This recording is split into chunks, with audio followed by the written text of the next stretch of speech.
Eric Bischoff is an idiot, total, complete idiot, and maybe the single stupidest idiot that ever got into wrestling. I could sit here for too long and talk about all the stupid things that Eric and a guy that was never came through on anything he ever said. He had zero ideas for wrestling.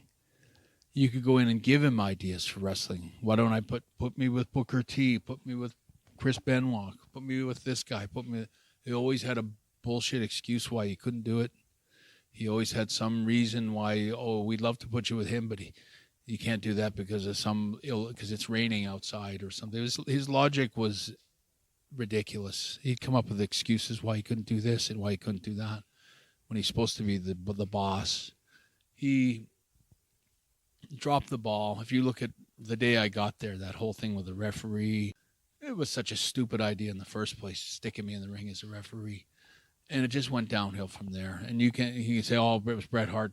He likes to say, I've heard him say this, that I came there and I was a broken man. I didn't have it in the heart anymore I broke my heart with wrestling. And that's such horseshit.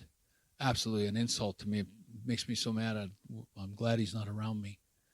I wanted to go in there and do everything I could possibly do to turn that, like to make a dent against Vince and to get even for what happened to me. I was not a guy that came there not wanting to deliver. And for him to suggest that is an insult to the highest order, because if you look at my wrestling in 1997 with that whole year, going from Stone Cold at WrestleMania 13 to Undertaker at SummerSlam and even Shawn Michaels at Survivor Series,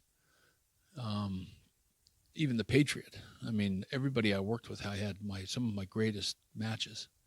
And I went right from there to WCW, unbeaten. I had beaten all the top stars. I'd beaten Undertaker at SummerSlam. I'd beaten Austin. I had never really lost to Shawn. I knocked out Vince McMahon. I couldn't have come in with more momentum. I was like the hottest thing in wrestling. And they did absolutely, his genius was to put me in the ring as a referee and have the referee do a fast count, which he didn't do. And everything he did was so stupid, didn't make any sense, didn't work. It fell flat. And he owns those. That's Eric Bischoff's booking or his thinking. He was an idiot and he couldn't do anything. And even when I did that thing with Goldberg with the metal plate, talk about pulling teeth. I mean, I don't know how I even finessed that and got that done. They resisted and fought that. And even though Eric Bischoff told me he loved the idea and to go with it, the night of the show, he did everything he'd do to sabotage it. Hulk Hogan come in at the end and, beat the crap out of me and then beat the crap out of Goldberg. And I remember going, well, why would he do that? And I said, am I working with Hulk Hogan? He goes, no.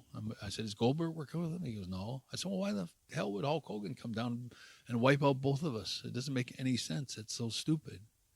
And everything about Eric Bischoff, he was the stupidest guy I ever met. I mean, I actually don't have a good thing to say about anything about Eric Bischoff. He's an absolute total idiot.